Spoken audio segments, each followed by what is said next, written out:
Are you testing? Whoa, an error occurred. Wait a moment and try again. You are live. Woo! We out here. We are live. Let me just triple check that we're live on some of these other platforms. Do you want to check on LinkedIn real quick, and I'll Yeah. check YouTube. Yes, sir.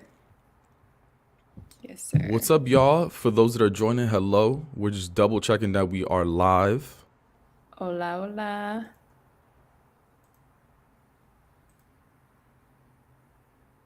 If you are in here, just give us a quick hey in the chat to just make sure we are live. Okay, yeah, It we looks are like we're live. in here. I'm checking YouTube. Yeah. All right, we're good. Hey, y'all. Buenos dias for me. Good afternoon for you. I know. I mean, just turned noon over here. What's up, though? How have you been? We didn't connect last month, so here we We did are. not. We did not. It's been a season of rest for me and enjoying the holidays, enjoying just time with family, just loving on myself these last few months. Like, yeah, so that's the season I'm in. How are you? I'm doing really well. You got me a little jealous because I saw you went on a recent trip, and I'm over here like, yo, it's been a minute since I've been on a trip and didn't work. Oh, you got to get out there. I do. Me And too. you over there with the tropical vibes, you over there with the beach. Yeah, I'm tú like, I need sabes, to do that. island vibes. I think I may leave my family behind, but I'm definitely taking a trip soon. I definitely recommend that. I mean, no, there's so much love for my family. And it's just, I was like giving them no benefit of the doubt because I was fully prepared to go to the airport, answer all their questions. Cause I mean, they're all immigrants. They're all going to have hella questions. And we're going to Hawaii for the first time all together. I'm like, Dios mío, like I already know it's going to be a long flight. And it was actually like they were so chill. They knew exactly what to do. I was like, okay, maybe like one question here or there, like where am I supposed to line up because I have TSA pre get the status. And they're like, what about me? Like, where do I go? But it was kind of nice. Like it was just really cool to travel with the family and a lesson for me. I'm like, I need to give him more grace. Oh, that's dope. I'm glad you had a good time. Yeah. Where would you go if you could go anywhere right now? Where would you go? I kind of want to have a little thotty Miami trip. Oh, I'm going to Miami too in April. I think I told you that. You did say that. I may go a little bit sooner, but maybe April too. Who knows? Hey, let's meet up, everybody, in Miami. Let's do this. And shout out to everybody that's here. I see Margaret. I see Michelle. I see anonymous LinkedIn user Hey. Eunice. What's up? Uh, I see Lawrence and Francesca. Hey, y'all. Anyway, Hey. do you want to get into it? You want to do quick intros, although people probably know us. Why don't you give a little quick intro and then we'll get into current events. Let's do it. Well, for those who are listening, I'm Odalys Jasmine. I am the host and creator of Hella Latino podcast, or Hella Latina, as I like to call myself. As you see in the background, the cafecito and chisme, that's actually pulled from my podcast. Thank you, Pabel. That's such a sweet little, like, hey. But yeah, that's me. I'm a content creator. By day, I work at LinkedIn as an event project manager. I am just a storyteller in all the ways. So that's me. Shout out to Love you, that. Pabel. Thank you. And I'm Pavel Martinez, host of the Quien Tú Eres podcast, where our mission is to redefine professionalism. Odalys and I, on our podcast, typically we share other people's stories and experiences. So once a month, we try to collaborate and share what's going on in our lives, what's going on in the world, and how it relates to us. So it gives us an opportunity. And as we think about like what's going on in the world, it's hard to go a month without talking about what's happening in tech and finance with the layoffs. Mm, And it's mm-mm-mm. interesting, Odalis, before we get into your experience, because you've been a contract worker for a little bit at LinkedIn and your contract is almost up. So we'd love to hear about how all of what's happening on a macro level is sort of impacting you as you start looking for work post your contract. But before getting into that, I was actually listening to a podcast, and every month there's a new jobs report that comes out. Essentially says like where are we with unemployment, and then where are we with like how many jobs did the US economy add to the market And it turns out we added 263,000 jobs in November, more than expected. So we exceeded expectations there. And the unemployment rate remains flat at 3.7%. And the podcast was essentially saying, like, hey, from a jobs market, we're actually doing pretty well. But that said, all of the headlines that we see are about layoffs, specifically in one industry, talking about the tech market. And what they were arguing was like, I think we're kind of just like in this time where these tech companies are the companies that everyone is talking about. They're the most famous companies in the world. So Right. we kind of live in this bubble where like that's all we hear about. But in reality, if you look at the grand scheme of things, like there's a lot of jobs being added. But for you who still wants to remain in tech, like how's that impacted you? So what are you seeing? Yeah, well, I actually listened to the podcast this morning on NPR. So it was really interesting to hear about just during the pandemic, how all these investors were like throwing all this money at tech, like, let's do it. Netflix numbers are up, like tech consumption's up, let's do it. And then seeing that, the pandemic went away ish, right? However, we're calling it. And the effects of our behaviors, I mean, it changed. Our behaviors are not sitting at home watching Netflix all the time. I mean, I think Netflix's stock like decreased for the first time in like since its existence, right? Something like that. Like, I think it was an eye-opening podcast. I thank you for sending it over, and I recommend anyone who's here to listen to it. But for me, I think it was like a reminder of like, oh, the world's bigger than tech. Tech is obviously, there's so much clout, there's so much privilege, there's so much money that can be made in it. So yeah, I would love to stay in tech, but it's almost like a reminder that the world is so much bigger. And I mean, I've had experiences of applying to these different roles, and I actually applied to a venture capitalist firm too, because I thought, okay, well, tech is not doing well, so let me go to a venture capitalist. Finance isn't doing well either, FYI.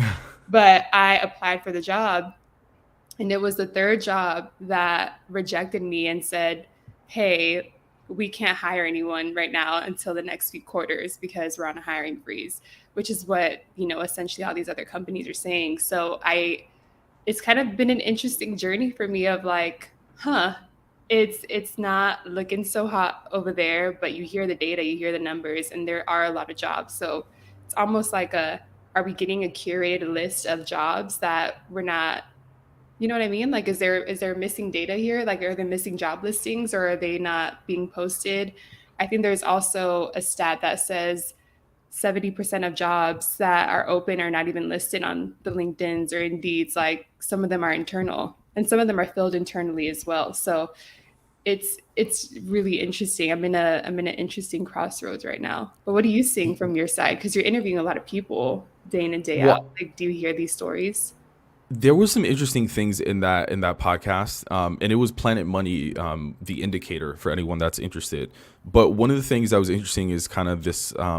What you were saying is like during the pandemic, everyone was at home, and just consumption of everything online just went up, and a lot of what happened was money was being thrown at tech, and they even said it as far as like grow at all costs, right? Mhm. And they were just kind of like throwing money and saying like, oh, people will. It was kind of, they made a bet. They were just like, yeah, hopefully the consumption and all of these online experiences stays there, and if so, like we're gonna win, right? And it was a risky bet, but it was a bet that a lot of these internet companies felt like they had to make. And what's interesting too is that apparently a lot of internet companies, although there were like a ton of layoffs, the number of employees still remained relatively higher compared to pre-pandemic. So it felt like they still took on a lot of new people. I mean, there was one company, I think Meta, increased their employee base by like 50% in like a matter of a couple months. I mean, that's huge, right? Mhm. So it's like it almost feels like a bet that they knew wasn't gonna last, and they knew that they were eventually gonna fire people. That's kind of how I felt. It did kind of feel like that, and it's like it leaves a bad taste in my mouth just because there's people involved in their livelihoods and whatnot. But the podcast did bring me a little peace in knowing that there's still a bigger market for jobs. There's still employers out there looking for talent. I mean, there's still opportunity. It's just the ones that we tend to go for are the ones that, like you said, have clout, right? The ones that are tech, the ones that are going to give you a little more money. And there's no problem in that. But it, again, it's just a reminder of like, okay, it's a little bit bigger than just tech, but it's hard because I feel like tech is really its own bubble. And if you don't have these big companies on your resume, like tech doesn't even look at you. I mean, I don't know. Yeah. That's just from my opinion too. So I understand why we want to stay in tech. And I say we because your girl does too, you know? Yeah, yeah. But it's interesting too, like as you're applying to jobs, there's been some changes in job descriptions, right? Like in November 11th, I don't know if y'all know, but in New York, they passed the salary transparency law where for roles that are hiring specifically in New York, they actually put how much they put a salary range for that job. And because like New York is a pretty big market, now you can start to be like, oh, if that's how much they pay in New York, well, let me see how much they're paying in my market. As you're applying to jobs, are you starting to see that as well? Oh yeah. I mean, one of my homies just passed a job over to me and she was like, hey, this is kind of like up your alley.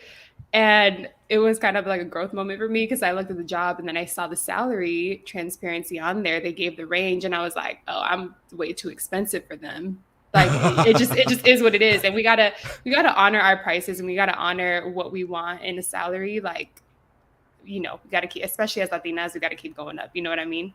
And so for me, it was like it's out of my range. Like I can't go for it. But for me, it was also nice. And I just, applaud all these companies that are putting their salaries out there because we're not wasting each other's time. It's almost like a dating profile. Like I'm like, oh, this guy, he ain't really like my vibe. He has XYZ on there. Like it's not a fit. Like I just think it's dope for companies to do that because now we're not wasting each other's time and I'm not in an interview and finding out on the third round that you're out of my range. Do you know what I mean? Which would Are happen all the are time. you saying like you don't want to show up on a date and he's a short king? Is that what you're telling me? Shout out to Short Kings. I'm 5'9" though, so no.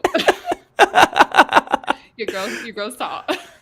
No, but legit, that's what it is. It's funny too Hmm. because I started looking at some of these ranges and some of them are like comical though. Like City Oh yeah. Group actually had a range because a lot of them, well, whatever. City Group had a range that was like $0 to $2 million for a position. I was like, what kind of range is that?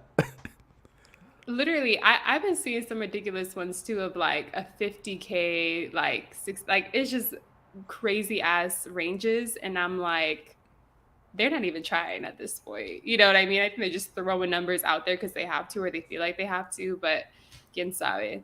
But I do want to Yeah. touch on this question.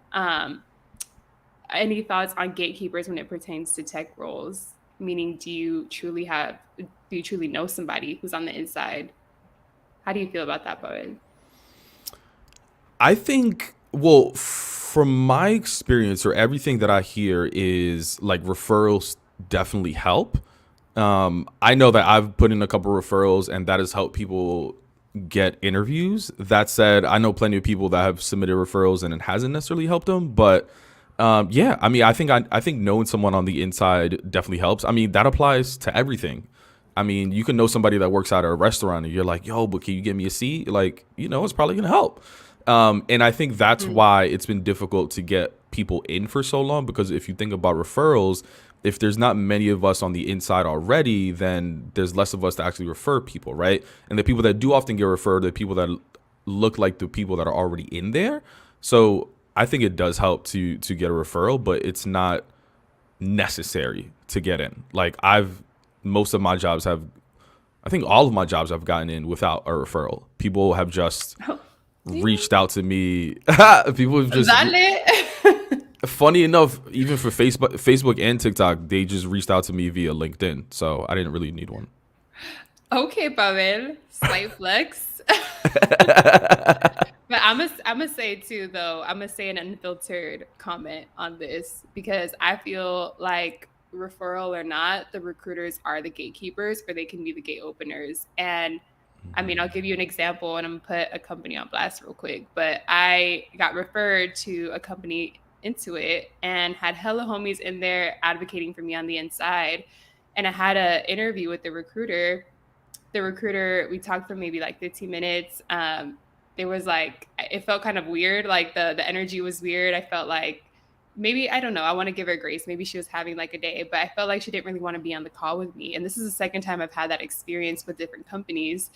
And she just ghosted me, never updated me on the role. I mean, my homies were hitting me up like, you'd be a top candidate. Like, what happened with the role? I was like, I don't know. Like, the recruiter never hit me up. And maybe there was things I didn't see in that interview that she was like, oh, it's definitely a no. But I think recruiters, whether you have a referral on the inside, recruiters can be those people that can open those doors or can close them right up. And on the flip side of that, I've had really amazing interviews with recruiters that kept me updated, even if it was negative, like kept me updated on every detail. And those are the recruiters that stand out to me. Like, shout out to Markel, if she's here, because she really just like a top-notch recruiter who kept me updated on every single part of the process. I didn't end up getting that job that she was recruiting me for, but she was so just like dope. So I just feel like it definitely depends on the recruiter, the hiring manager, the people who are in there advocating for you. All of it matters, especially, I mean, at least for me, who's newer to tech and doesn't have that clout yet that Pabel had, getting recruited left and right. Okay. But I think there is value in just having those constant advocators inside. You know what's weird too now that I'm starting to get recruited for like DEI roles, which I never thought I would because I don't have any like DEI experience from the corporate side. All of it has been like in sales and advertising, but because of the work that I do with my own business, like I got reached out for like a DEI program manager at Amazon. What? Yeah. Okay. I mean, I was How does that make you feel though? Like, is that something um you typically want to go for? Is that in the future for Pabel? I've never wanted to go for that. I Mm. don't know. I was a little confused. I was like, "You sure you got the right person?" you know? But Oh, also, I mean, it's flattering. Like, it's being recognized. Like, I didn't think I would get recruited for this, for that, I suppose. yeah, yeah. But it shows, I think, like there's something that LinkedIn talks about a lot, and it's the skills versus, like where you come from, what school you come from, background.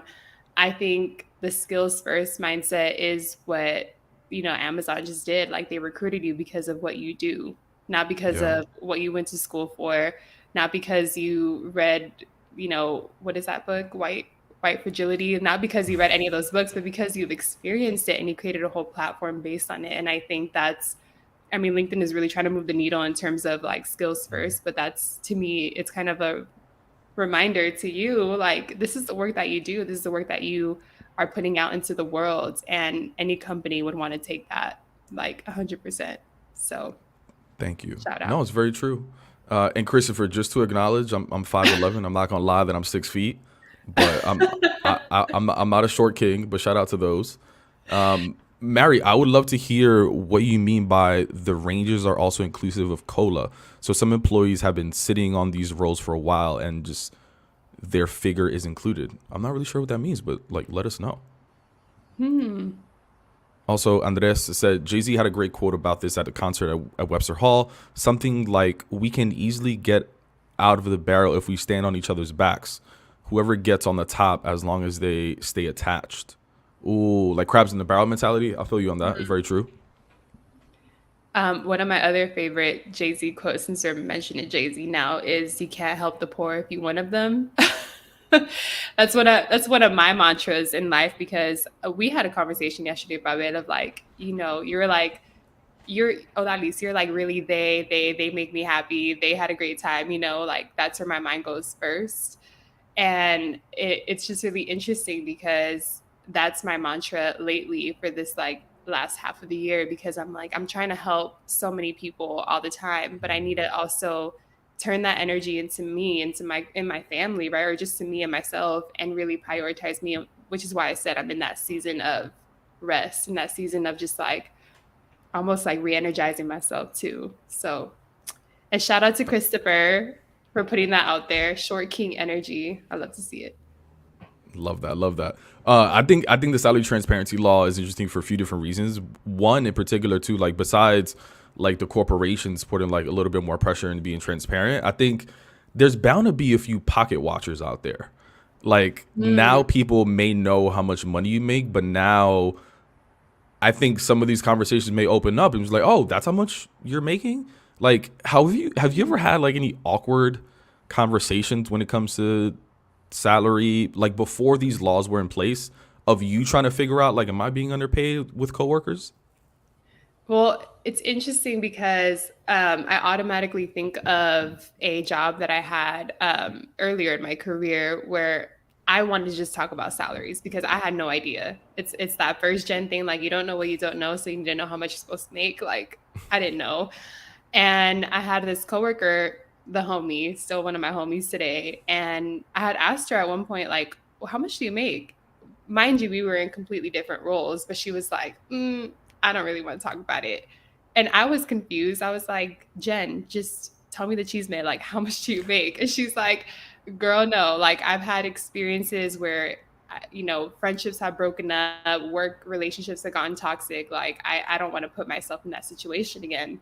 So she waited 2.5 years after we both left the company for her to tell me. We found out we were making the same, but she told me these stories of like, girl, like she's like, I would tell my work besties and it would just, we were no longer besties after that. Like it turned into a really toxic environment. And I don't really know if there is an answer of how to have those conversations. Like, have you had those conversations?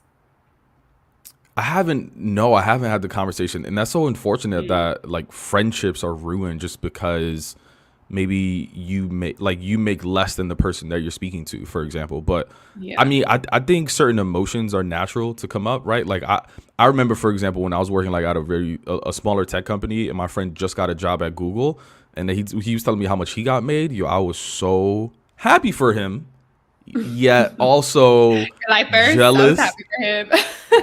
But I was so jealous. I was like, Mhm. yo, how, like, why didn't I get the job? Like, it was all me, me, me. Like, I was like, why didn't I get the Yeah. job? I want to get paid that amount of money. How do I get there? Meanwhile, like, I never applied for the job. I was putting no effort in getting that job. I was Mm. happy with where I was. It's funny, like, I was happy with where I was until he told me his news. Yeah. Well, that's what's interesting too, because one thing that just came up to my head too, when I first, again, this is like early in my career, I had found out how much the VP, which I was working at an agency, an ad agency, and like, I mean, if you look at the levels, there's like 10 levels between me and this VP because that's just how the way it works. But this VP, I found out she was making, I mean, I guess I didn't know how much she was making specifically, but I remember this specific moment. She was reading an article and she's like, "Oh my God, did you know that in SF, if you don't make more than 100K, you're like below the poverty line?" And I was like, well, good thing you're making that much. Again, me trying to be al chismosa and like try to see how much she's making. And she's like, I wish. So that was a aha moment for me where I'm like, yo, I just met with some tech person that just got into tech. We graduated at the same time. She's making 80K.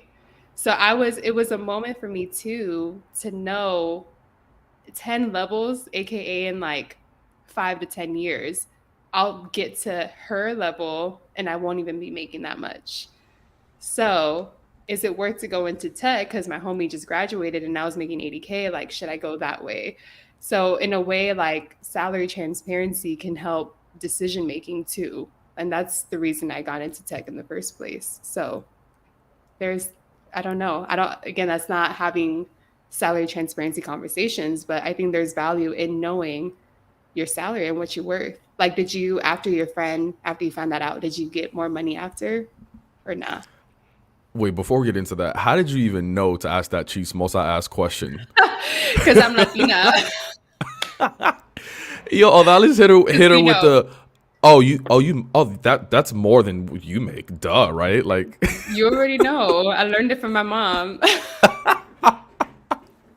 yo, that was so Wow. smooth. Yeah, I no, get my legit. information.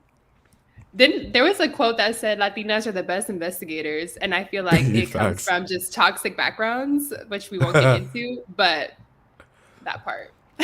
Big facts. No, I mean, from him telling me that, that's when I got my job at Facebook. I was like, oh, that's how much those other big companies are making. I was like, let me do Mhm. that. I mean, I interviewed at Google when he put me in for a referral. I didn't get that one, but I ended up getting a job at Facebook right after that. And knowing how much he made helped me negotiate for myself, or like at least ask for like a similar thing. Mm. It's interesting too, like all these. ideas around salary transparency and a lot of push for companies to do that. But I'm at this interesting place where like I don't really know what to do with my own business when it comes to salary transparency, as I'm hiring vendors for events, right? Like I'll give you an example. Like I just threw an event in New York, a live podcast show, and we had catering, but we also had DJs and we also had photographers and videographers, right? And like I'm making this up, but let's just say I paid the photographer, videographer $3,000 for 3 hours, right? Mhm. I'm about to throw an event in Miami. What if I hire a Yeah. videographer and photographer in Miami and they say, "Oh, we'll do it for 2,000?" Should I celebrate that and be like, "Oh my God, I'm going to save money in Miami. I get to keep an extra Mm. $1,000," or do I stand up for equity and pay and say, "No, I paid this other team 3,000. Let me pay you 3,000." What the hell do I do? Ugh. Well, if we're talking about equity, like we gotta talk about what equity means first, because equity doesn't mean equality across the board. Like just because they're making this much, they're making this much. Equality is taken into consideration, like what's in your environment and where is the starting line for everybody, because everybody has a different starting line depending on privilege, right? Do you come from money? Do you live in a expensive state? Like there's all these things that take into consideration. So when I'm thinking of equity, I'm thinking there is a difference between somebody living in Miami, which is a little cheaper than New York, and that's you got to take into in consideration that there is a difference in living, right? And like what expenses that it takes to live there. So that's where my mind goes when we come up with equity and we talk about that, but I don't know what the I don't right know if I decision. agree with I don't know if I agree with that. Oh, oh, tell me. Because all right, let's say you're living in San Francisco now, because there's a lot of people that are like, you're living in San Francisco now, right? But then what if someone in Idaho is doing your exact same job and y'all producing the same exact output? You're telling me just because someone lives in Idaho, they deserve to get less compared to you? You know what I mean? I don't know if I. That's the whole thing about like remote work. They were like literally, so like if I was living in New York and then I moved to like Miami, they would adjust my pay down, Mhm. right?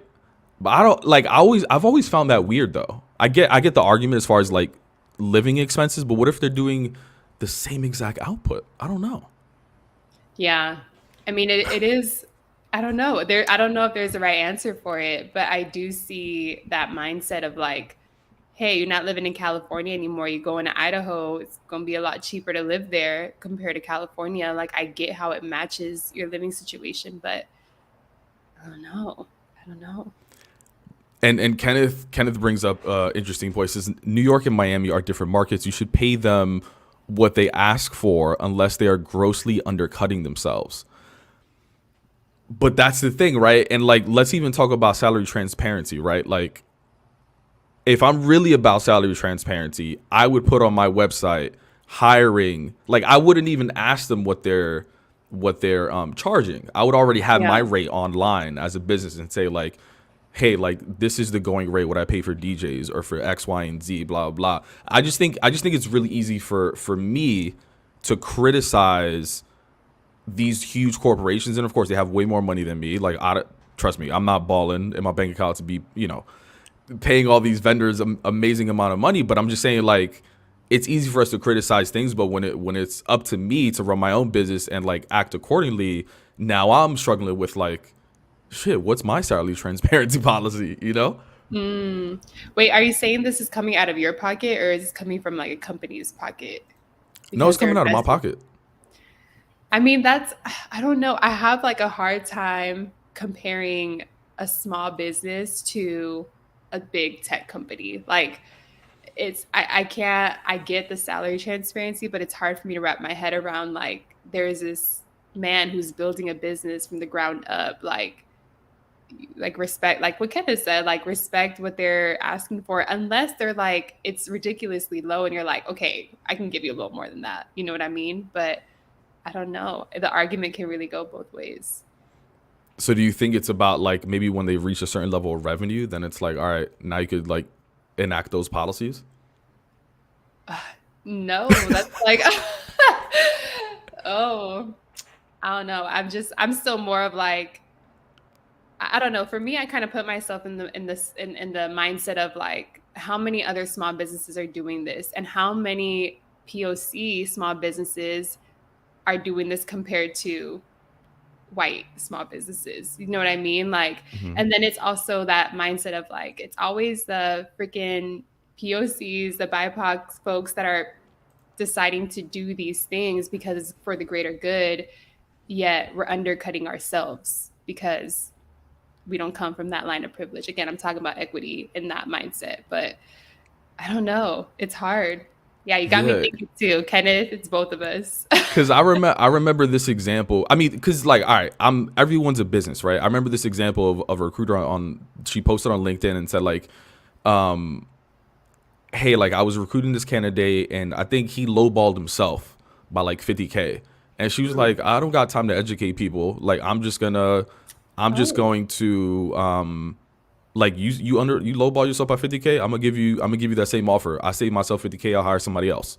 Right? And she's working for a big tech company, but at the end of the day, that tech company is a business, right? So if they could save costs on hiring somebody, she's gonna do it. But at the same time, you're not paying someone and not equal, let's say equitable pay, right? mhm. And that's the same kind of thing in my situation, right? Like let's say that photographer, videographer lowball themselves because they live in Miami or like maybe they're just starting out, whatever.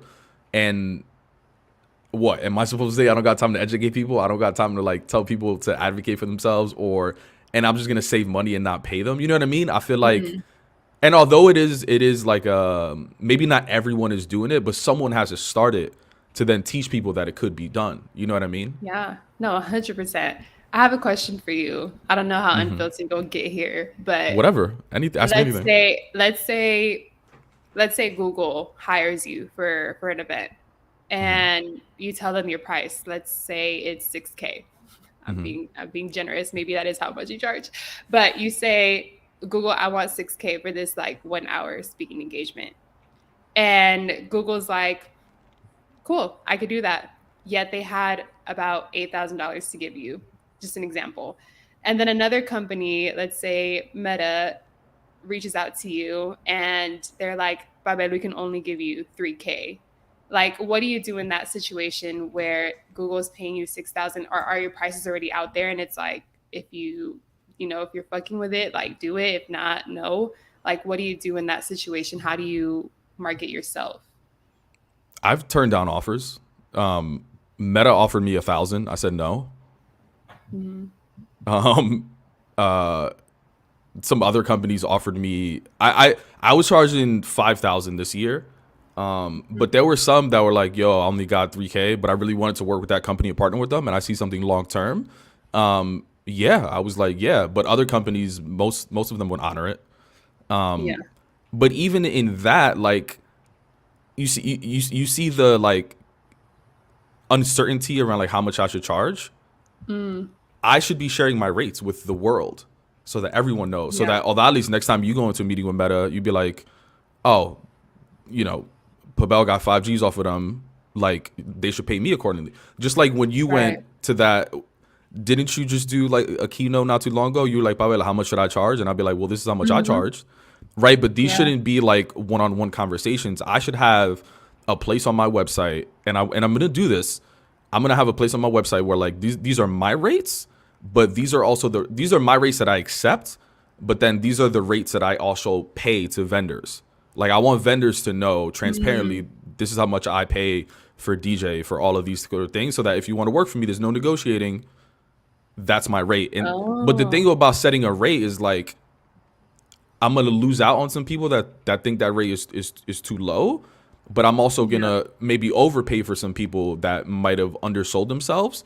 But maybe the people that the rate is too low for them, maybe they'll respect the fact that I'm salary transparent. I don't know. Yeah. But like Yeah. as just because I'm a small business though, you got to think about it even like from a big tech company perspective. Like let's say Meta puts out a salary range and you're for example, like you just went on an interview and the salary range is like too low for you, right? They might have missed out on a bunch of talent, but at least they're being honest with like, yo, you can't negotiate above this. Like it is what it is. This is how much we can afford. It's Yeah. tough. It's It's so tough. tough. It's tough. And I mean, Yeah, I guess like you really can't go wrong with either decision because there's kind of like pros and cons to each, right? And Hmm. it's hard. It's hard for a small business. I think like I just empathize with small businesses so much, and I'm like, oh, I don't want them to like, lose out on money or lose too much money. But I think there's honor in what you're doing, and there's like maybe it'll work out, and maybe it'll start a trend for other small businesses to keep it 100 too when it comes to salary or wages, right? Of how much they pay their vendors. So I don't know. It's a tough one. I I will think tell it'll you, be. I'll go for it. I was just gonna say, I think it'll be an interesting experiment to then, because it's easy for me to go into rooms and say like, hey, y'all should do this, this, and that. And then someone would easily tell me, well, have you ever done it? Have you ever run a business? Have you ever implemented some of these policies? Now I could say like, no, I have. This is the challenges that I experienced. And this is kind of Mm, like the reception in the market that has been, kind of thing. yeah. That's kind of like what I want to do. But yeah, go for it. Yeah. I mean, I was just thinking about other folks in different markets, like thinking about like you, right, who lives in New York. It's more expensive. You got a little more budget. What about the small businesses that are not making that much money that are in the Midwest or like the middle America, right? Like, what about those small businesses that just don't have that much money?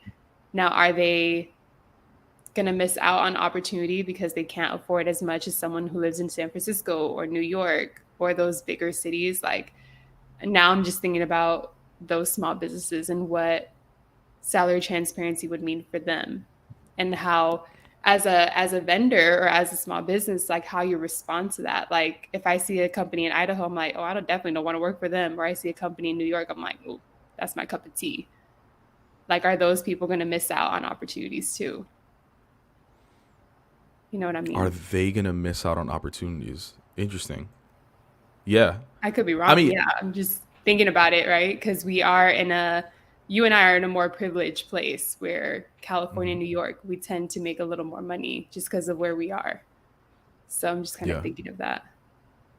Yeah, Mhm. it's interesting. And so anonymous LinkedIn user said the U.S. government does something like this where they post contracts for vendors and then accept bids. Yeah, I mean most public office or like government affiliated positions, they've been doing salary transparency forever. Like most teachers, Mhm. like their salary is posted on like the job descriptions. And I have someone else, Colleen, Samara, so tag Samara. I'm here thinking about RFP process.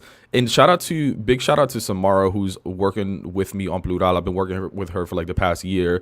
And she's head of our strategic partnership side. And she's actually going to be developing this framework. Everything that I'm talking about, she's gonna develop this for us and like hopefully be consulting corporations about this and like how they could do a much better job on this because it's really difficult. No one has figured it out. And if we could do it like on a small scale, maybe we can like teach others to do it like on a larger scale. And then we have one more comment.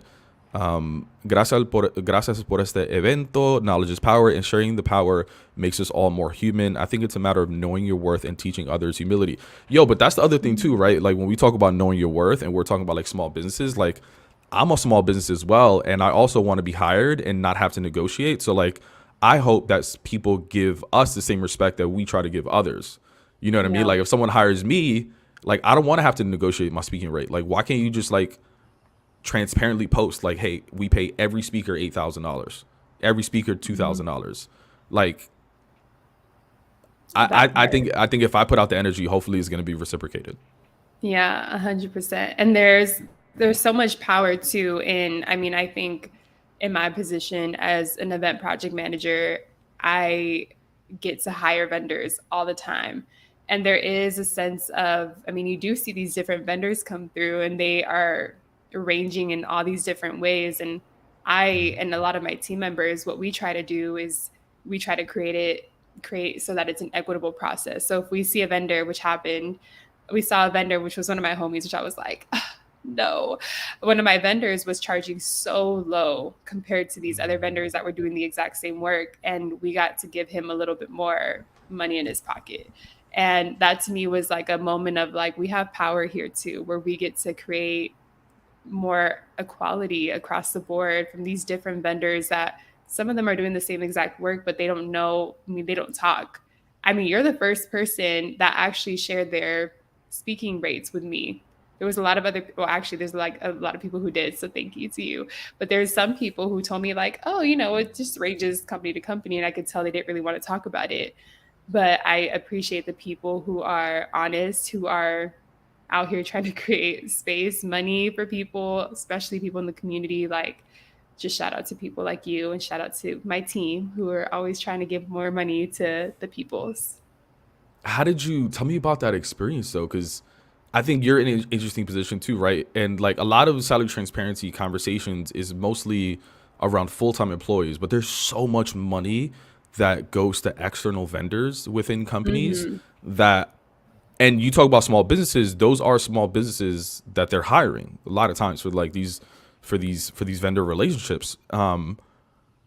Like were you surprised at one point? Were you disappointed when you found out Oh, that people were yeah. like undervaluing themselves? Like tell me about like, yeah, just that experience. Yeah. I mean, there was a situation too where, I mean, it happened twice. One of the people that I've worked with in the past, I referred her to LinkedIn and we hired her. And I was negotiating her contract and I saw how much she was charging, and I was like, okay, what? And I like literally hopped on a call with her. I'm like, okay, girl, homie to homie, we need to have some education around how to bill these corporations because it was so, I can't even say it, like it was so ridiculously low. And she was like, I'm just so grateful.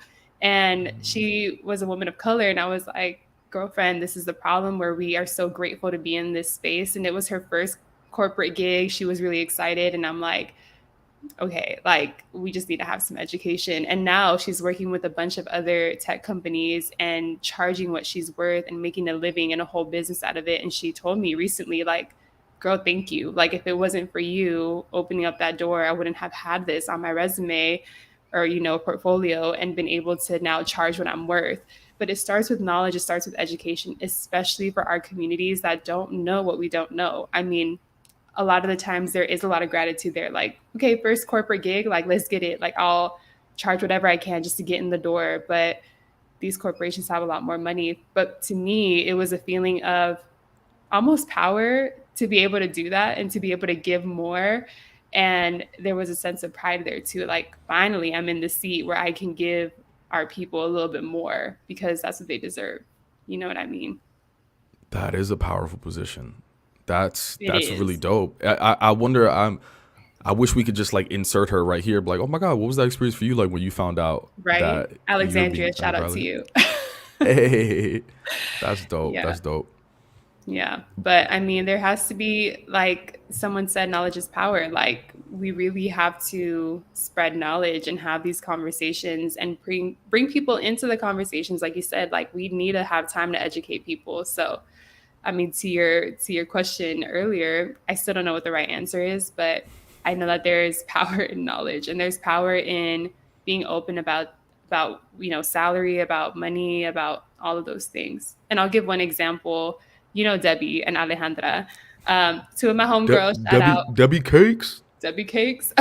We won't get into why she's called Debbie Cakes, but those are two of my homegirls, and they both work at a tech company. And when they first got hired on, they had a conversation with each other about, I mean, they were a contract, so a contract to full time hire. They were Why'd you doing do? the You exact. put the fist up. Oh, you can't see because of my background, but this. Debbie and Ale had a conversation before they negotiated their full time salary, and they're doing the exact same role still. And they realized there was a whole discrepancy in how much they were offering, the two of them. And once they found out, like, oh my God, they're offering you 50K less than me, like, girl, no. And they ended up getting like 60K more than they had originally offered. And that wouldn't have happened if they weren't honest about how much they were making. I mean, they could have easily been hush hush about the whole thing and just been like, okay, we got hired, yay. Like, but no, they had a conversation about it, and they still talk about it to this day, like how that conversation changed their livelihood because now they're making more money. They're working in tech. And I mean, it changed their lives because money does that, right? Like, it can't buy happiness or whatever, but it buys you a lot of things that bring a little joy. And so if it weren't for that conversation, it wouldn't have happened. So I don't know what the right way to have that money conversation is, or when to have it, or how to have it, how to approach it. But I do know that it's important for us to have. So I agree. Those conversations are so important, and I'm a little hesitant or like scared. I'm not sure what emotions are coming up right now, but I want to tell, like, I want to do a post to wrap up the year and be like, yo, this is how much I made this year. This is what I charge people. This is how I got that amount of money. And with me being so early in this sort of like entrepreneurial game or trajectory, whatever the hell you want to call it, I'm a little nervous to post my rates on like LinkedIn, like I did when I was working at TikTok. I'm gonna do it, but I'm nervous about it. why are you nervous? Like, what comes up for you? It's the same sort of questions and comments that my mom told me when I was working at TikTok. It was like, oh, when I quit, like, is anyone gonna want to hire you? Because they're gonna think you're like a quote unquote a troublemaker, or like you're too outspoken, or this and that, right? And that was me with a established resume, I would call it. Now, I would say on my entrepreneurial side, I would say I don't necessarily have the most established resume. What, a couple years under my belt, but for me to already be talking about it. But then again, like, I shouldn't be telling myself those stories because there's nothing illegal about it. There's nothing sort of like, there's nothing wrong with it. Like, it's just me posting my experience.